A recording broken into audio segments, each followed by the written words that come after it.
Public health expert Caroline Weinberg is fed up. Scientists, and evidence-based policymaking are under attack, and people who support science have to take a public stand at this point. With a president who disregards the science on climate change, who is undoing regulations aimed at protecting health and the environment, and who proposed deep cuts to science and health programs, Weinberg and colleagues felt they had to do something.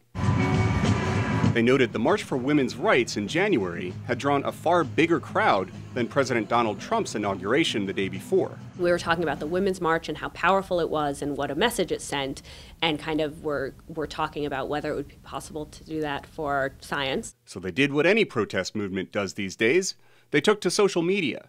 In just a few days, the March for Science Facebook page drew hundreds of thousands of people.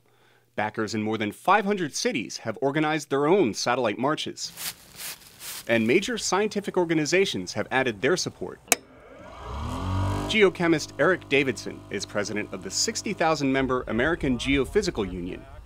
Many of the group's members did the climate research that the Trump administration disavows.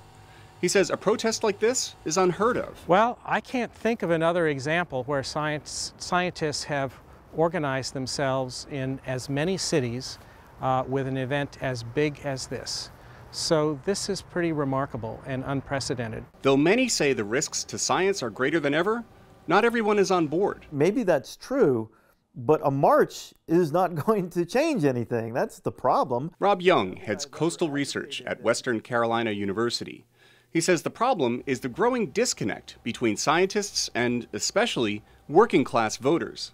He says scientists have to get out of the lab and show the public how their work affects people's health and livelihoods. I hope that when they're done marching in Washington, that they will come home and that they will march into their local planning board or local town council. That might be from road salt, right? Davidson says that's what march organizers hope too. And I think the day is gone when scientists can stay in their ivory towers and assume that everyone is going to recognize their value.